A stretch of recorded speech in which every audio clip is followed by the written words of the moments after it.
السلام علیکم ورحمۃ اللہ وبرکاتہ۔ خلافت راشدہ سیریز میں آپ لوگوں کا خیر مقدم ہے۔ اب انشاءاللہ ہم لوگ شروع کرنے جا رہے ہیں سبق نمبر یا ویڈیو نمبر 10، اور اس میں ہم لوگ دیکھیں گے سلطنت روما سے جنگ۔ سلطنت روما سے جنگ۔ تو چلیے شروع کرتے ہیں اللہ تعالیٰ کا نام لے کر کے۔ اس ویڈیو میں آپ لوگوں کو رومن امپائر کے بارے میں مختصر جو ہے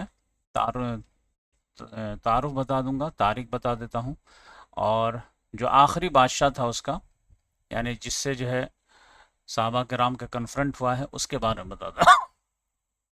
آپ صلی اللہ علیہ وسلم کے دور میں کیا کیا معاملات ہوئے وہ میں آپ لوگوں کو بتا دیتا ہوں۔ تو یہ دیکھیے کہ رومن امپائر جو ہے، یہ میں ابھی نقشہ دکھاتا ہوں، تو یہ قائم ہوئی ہے 3-4 فیس میں۔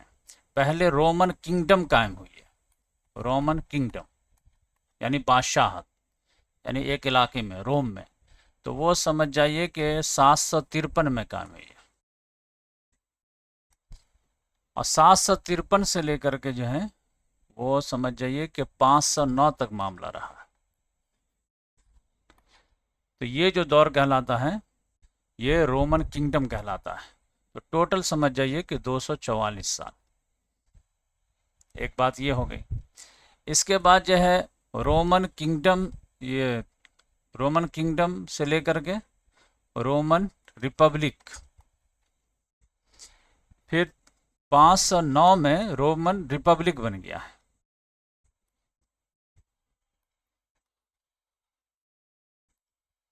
509 میں سب سے پہلے رومن کنگڈم 753 میں، اور وہاں سے لے کر کے 509 تک۔ اب 509 میں پھر جو ہے کنگڈم کو ختم کر کے ریپبلک بنا دیا گیا، بادشاہت کو ختم کر دیا اور جمہوریت آ گئی وہاں پر۔ آپ سمجھ جائیے کہ اگسٹس، جولیس سیزر وغیرہ کے دور آئے۔ تو یہ سمجھیے کہ 509 سے لے کر کے 27 BC تک،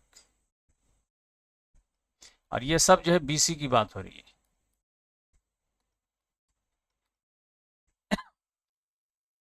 عیسیٰ علیہ السلام سے پہلے کی بات۔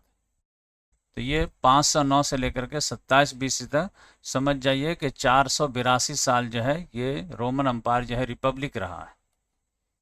تو دو باتیں معلوم ہو گئی۔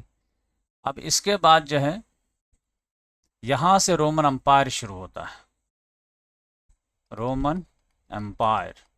یہ 27 BC سے لے کر کے یہ سمجھ جائیے 476 تک، یہ ٹوٹل کتنے بنتے ہیں؟ 503۔ 503 سال تک جو ہے یہ رومن امپائر رہا ہے۔ اس کے بعد بھی ختم نہیں ہوا، اس کے بعد کیا ہوا؟ 2 ٹکڑے میں بٹ گیا، اور یہ جو ہے بٹ تو پہلے کیا ہے، لیکن یہ رومن امپائر جو ہے یہ ختم ہو گیا، اب بائزنٹین امپائر باقی رہا۔ تو وہ میں تھوڑا سا تفصیل سے بتا دیتا ہوں۔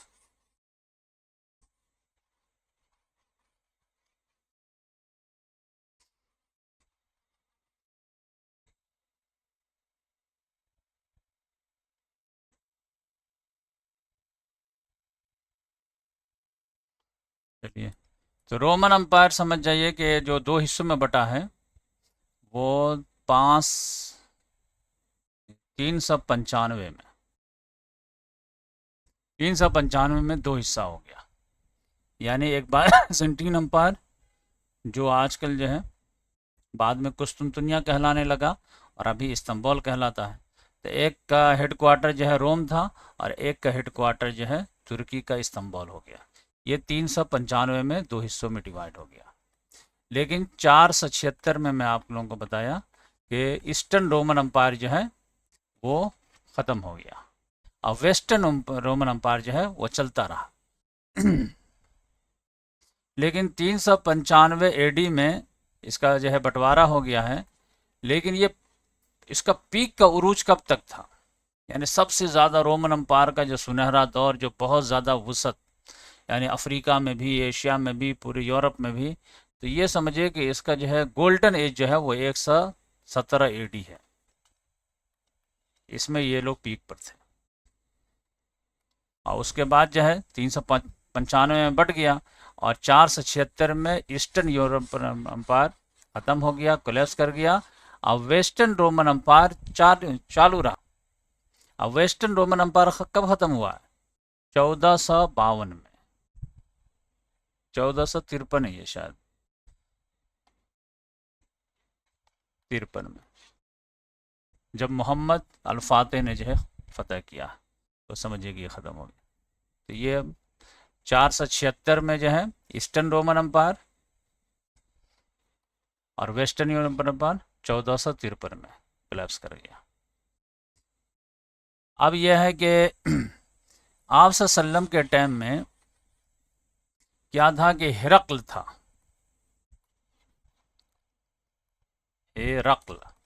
ہرقلیس اس کا نام تھا اصل میں۔ تو یہ سمجھ جائیے کہ یہ کب بادشاہ بنا ہے، یہ 610 میں بادشاہ بنا ہے۔ ادھر خسرو پرویز تھا، کسرا پرویز، ادھر یہ تھا، اور پرشین امپائر کے بادشاہ کو جو ہے کسرا لقب دیا جاتا تھا، اور رومن امپائر کا جو ہے لقب دیا جاتا تھا قیصر، سیزر، اسی کو عربی میں قیصر بولتے ہیں۔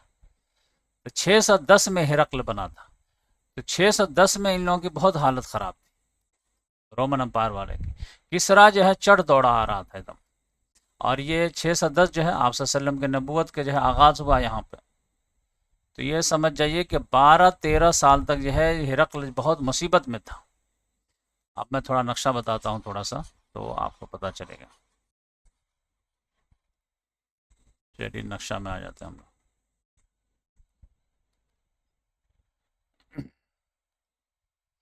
تو یہ دیکھیے بلکہ اس کے بارے میں آپ جان لیجئے کہ 571 میں یا 570 میں یہ جو ہے رومن امپائر کا یہ تھا، یہیں پہ استنبول قسطنطنیہ کہلاتا تھا، پہلے بازنٹین نام کا شہر تھا یہاں پر، اسی وجہ سے اس کو بازنٹین امپائر بولتے ہیں۔ بعد میں نام جو ہے ایک بادشاہ کے نام پر رکھ دیا گیا، امپرر کانسٹنٹائن، اسی وجہ سے قسطنطنیہ اس کا نام پڑ گیا۔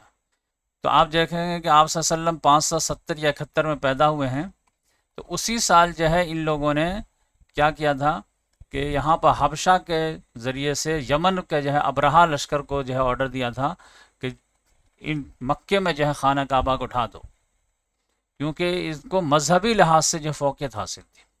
پرشین امپائر والوں کو غرور تھا تہذیب پر، تمدن پر، نسل پر، اور رومن امپائر کو جو تھا غرور تھا وہ مذہب پہ، ہم ہی صحیح مذہب ہیں، خاص طور سے جب سے ان لوگوں نے کرسچینٹی قبول کیے تھے، تب سے سمجھ رہے تھے کہ ہم ہی اصل مذہب ہیں، اور واقعے میں آپ صلی اللہ علیہ وسلم سے پہلے یہی اصل تھے، گرچہ ان میں خرابی تھی۔ تو یہ 571 میں جو 571 میں یہ ابرہا والا لشکر ہوا تھا، تو اللہ تعالیٰ نے یہ کیا تھا، کیونکہ اس نے یہاں پر جو ہے اپنا ایک کلیسا بنایا تھا، تو عربوں کو جو ہے ناراضگی ہوئی، تو گستاخی کر دیے تھے، تو اسی کو ڈھانے کے لیے جو ہے یہ لوگ آئے تھے، لیکن ہاتھی کے ذریعے سے لاہور لشکر لے کے گئے تھے، لیکن اللہ تعالیٰ نے جو ہے ابابیل کے ذریعے سے اس کو فنا کر دیا تھا۔ تو یہ سمجھے کہ 571 میں ایسا ہوا تھا۔ اب 610 میں جب آپ صلی اللہ علیہ وسلم نبوت کا اعلان کیے ہیں، تو اس وقت پوزیشن یہ تھی کہ پرشین امپائر رومن امپائر پہ حاوی تھی۔ تو 610 میں جو ہے یہ جب ہار رہے تھے رومن امپائر والے، تو ہرقل جو ہے بغاوت کر کے بادشاہ کو مار دیا اور خود بادشاہ بن گیا۔ تو یہ بہت جذباتی نوجوان تھا، لیکن اس کے بادشاہ بننے کے بعد بھی پرشین امپائر والے چھائے جا رہے تھے، ایون کہ ان لوگوں کا مقدس مقام کہاں ہے؟ بیت المقدس میں، عیسیٰ علیہ السلام کے صلیب وغیرہ سب یہیں پہ، پیدائش وغیرہ یہیں پہ، تو یہ صلیب وغیرہ بھی لوٹ کے لے گئے تھے، سب چیز یہ پورا جو ہے۔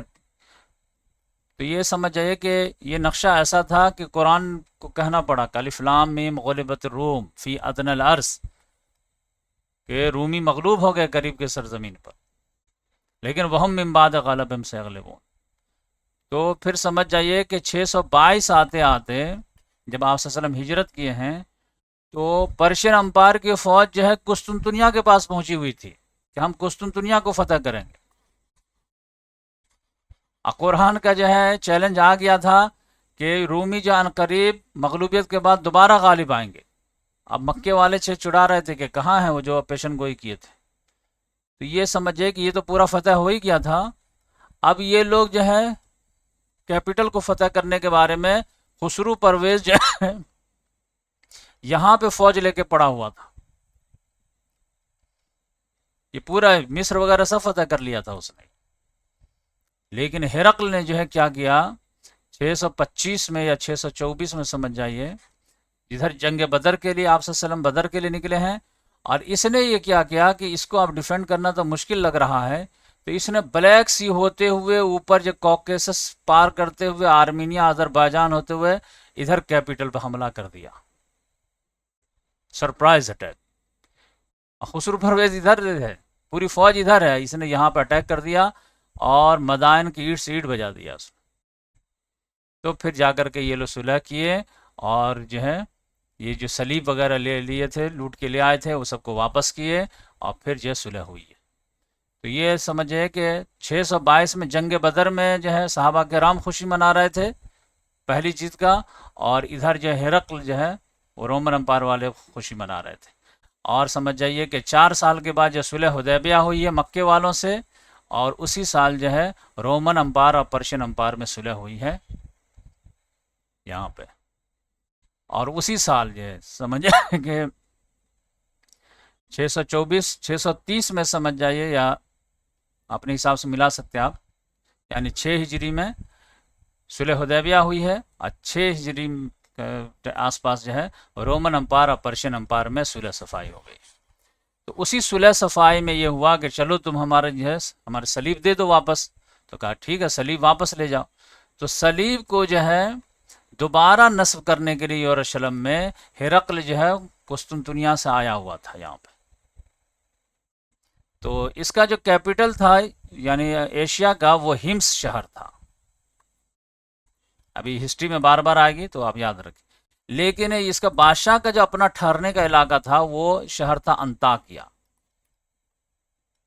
وہ یہاں پہ ٹھہرتا تھا، لیکن کیپٹل کا سارا معاملہ جو ہے ہمس ہوتا تھا، اور دمشق نیچے ہے، تو اس لحاظ تو یہ جو ہے ہرقل جو ہے وہ جو خوشی ملی تھی اس کو، جو جیت ملی تھی، تو وہ دوبارہ جو ہے یہاں پر جو ہے سلیب کو جو ہے لگا دیا، اور شکرانہ کے طور پر انطاکیہ سے جو ہے پیدل مارچ کر کے یہاں آیا تھا بیت المقدس۔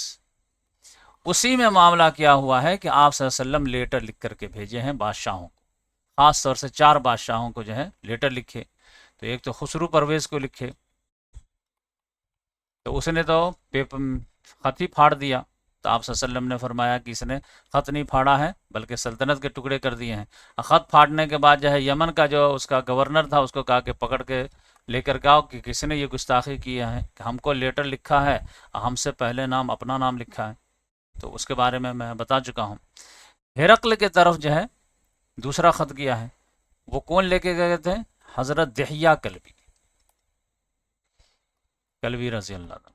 اور ایک خط آپ صلی اللہ علیہ وسلم جو ہے مقوقس کے پاس لکھے تھے، مقوقس یعنی مصر کے بادشاہ کے پاس، اور ایک خط جو ہے حبشہ کے بادشاہ کے پاس لکھے تھے، تو یہ میں سیرت النبی میں بتا چکا ہوں۔ تو ہرقل نے جو ہے کیا جواب دیا، خسرو پرویز کی طرح سے ایروگنٹ تھا یا پھر یہ کیا تھا؟ تو اس کے بارے میں آپ جانتے ہیں کہ اس کو جب لیٹر ملا ہے تو اس نے جو ہے کہا کہ یروشلم تو یہاں پر تجارتی مرکز ہے، کہ کوئی ہے کیا کہ عرب کا جو ہے قافلہ آیا ہو تو اس کو بلاؤ۔ تو ابو سفیان اس زمانے میں وہ تجارت کے لیے گئے ہوئے تھے، کیونکہ صلح حدیبیہ ہو گئی تھی تو راستے میں امن شانتی ہو گیا تھا، 5-6 سال سے جنگ چل رہی تھی، تو وہ تجارت کرنے کی غرض سے جو ہے وہ غزہ میں موجود تھے۔ تو جتنے بھی عرب قبائل تھے 10-12 جو بھی تھے ان کو پکڑ کے لایا گیا بادشاہ کے سامنے۔ بادشاہ نے کہا تم لوگ کہاں کے ہو؟ تو مکہ کے ہیں۔ اچھا ٹھیک ہے، تو بلایا اس نے، اور اس نے کہا کہ جو تمہارے یہاں جو نبوت کا دعویٰ کیا ہے،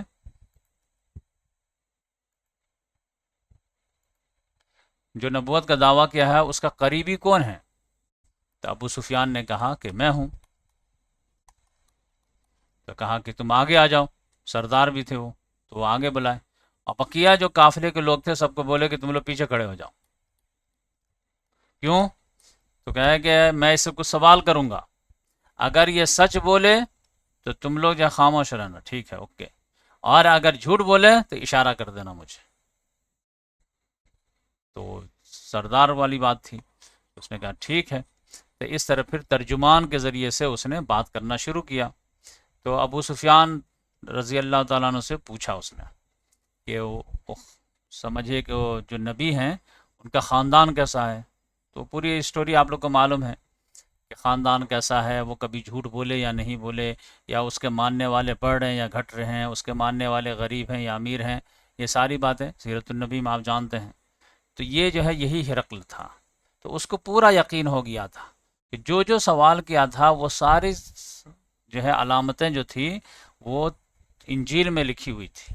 وہ نبی جو ہیں گے تو وہ ان کے یہ صفات ہوں گے، وہ جھوٹ کبھی نہیں بولیں گے، وعدہ خلافی کبھی نہیں کریں گے، ان کے ماننے والے شروعات میں غریب ہوں گے، جنگ میں ان کے جو ہے دونوں رزلٹ آئے گا، یہ ساری چیزیں. تو اس لحاظ سے یہ لیکن یہ ہے کہ وہ چاہتا تھا کہ ساری علامتیں مل گئی ہے، اور وہ خواب بھی بار بار دیکھتا تھا کہ ہم جو ہے اسلام قبول کر لیتے ہیں، نبی کے قدموں میں چلے جاتے ہیں، اور نبی جو ہے وہ ایشین جو ہے کیپٹل لے لیں گے اپنے انڈر میں. یہ جزیرۃ العرب ہے، یہ عراقی عرب ہے، یہ شام عرب ہے، اور ہماری یہ جو ہے رومن امپائر رہنے دیں گے. اور آپ صلی اللہ علیہ وسلم یہ آفر بھی دیے تھے کہ جو بادشاہ اسلام قبول کر لے گا تو ان کی بادشاہت ہم رہنے دیں گے. لیکن جب آپس میں جو ہے مشورہ کیا وزیروں سے تو وہ ناک منہ چڑھا لیا، اور وہ سب جو ہے گیٹ کی طرف بھاگنا شروع کر دیا. لیکن وہ گیٹ بند کیا ہوا تھا. لیکن پھر جب دیکھا کہ بہت زیادہ لوگ غصہ ہو گئے ہیں، اور ایسا نہیں ہے کہ ہمارے خلاف بغاوت کر دیں، تب اس نے سیاسی پیترا بازی کر دیا. کہا ارے تم لوگ گھبرا رہے کیوں، ہم تو تم لوگوں کا امتحان لینا چاہ رہے تھے کہ تم کو اپنے دھرم پر کتنا یقین ہے. تو اس طرح کا اچھا مذاق تھا، تو اچھی بات ہے.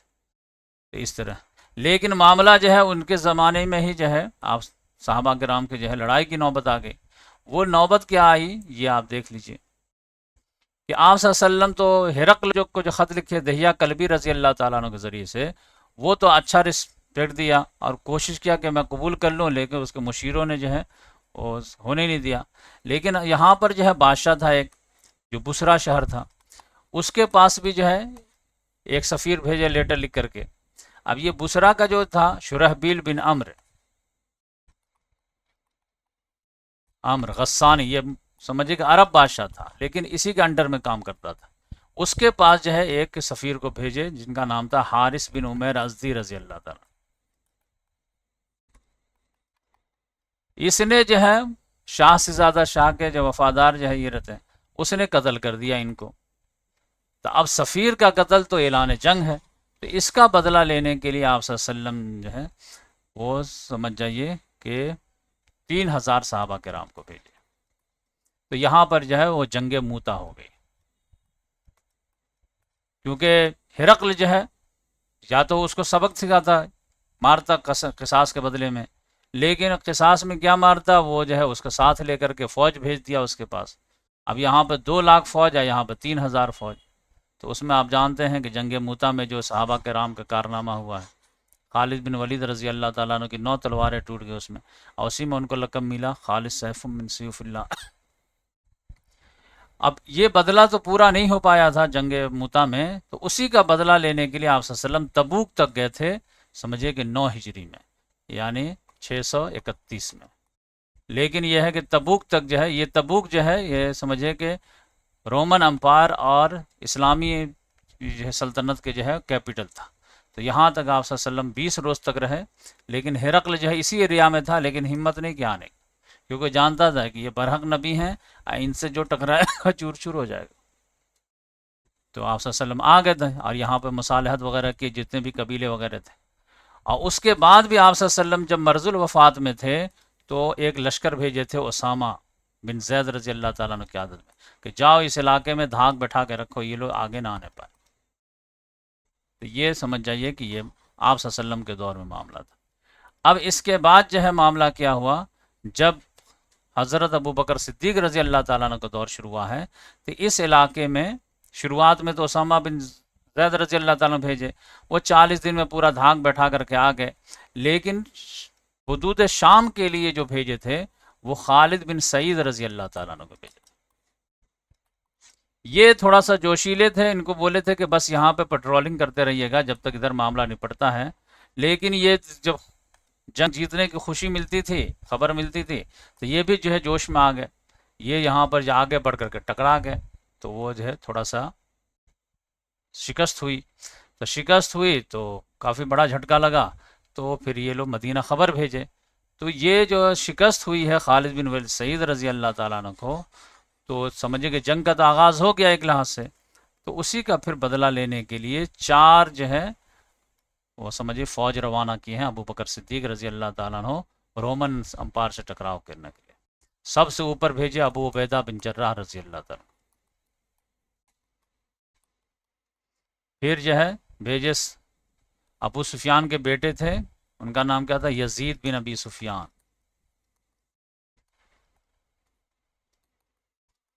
تو ابو عبیدہ بن جراح رضی اللہ تعالیٰ ہیم سے بھیجے جو اس کا کیپٹل تھا. یزید بن ابی سفیان کو دمشق بھیجا. ابھی سب میں نیکسٹ ویڈیو سے جو ہے مطلب نقشہ وغیرہ دکھا دوں گا. اور پھر جو شرحبیل بن عمرو کو بھیجے اردن. شرحبیل بن حسنہ کو بھیجے اردن میں، جارڈن میں. اور ادھر فلسطین میں بھیجے عمرو بن عاص رضی اللہ تعالیٰ. اب یہاں پر جو ہے معاملہ پھنس گیا. سب کو جو ہے 7,000 جو ہے سمجھے کہ فوج دیے تھے، تو کل ملا کر کے سمجھے کہ 25,000 فوج تھی. لیکن ہرقل جو ہے وہ 2-3 لاکھ فوج لے کر کے آ گیا، جس کی وجہ سے معاملہ پھنس گیا. تو ابو بکر صدیق رضی اللہ تعالیٰ عنہ عراق کی طرف سے خالد بن ولید رضی اللہ تعالیٰ عنہ کو بھیجے آدھی فوج لے کر کے. تو یہاں پہ پہنچے ہیں اور سب سے پہلے بصرہ کے شہر کو جو ہے وہ فتح کیے ہیں، بلکہ بصرہ والے سرنڈر کر دیے. تو یہاں تک جو ہے ہم لوگ پہنچ گئے. اب جو ہے نیکسٹ ویڈیو سے میں بتاؤں گا کہ رومن امپائر سے باقاعدہ لڑائی کیسے ہوئی ہے.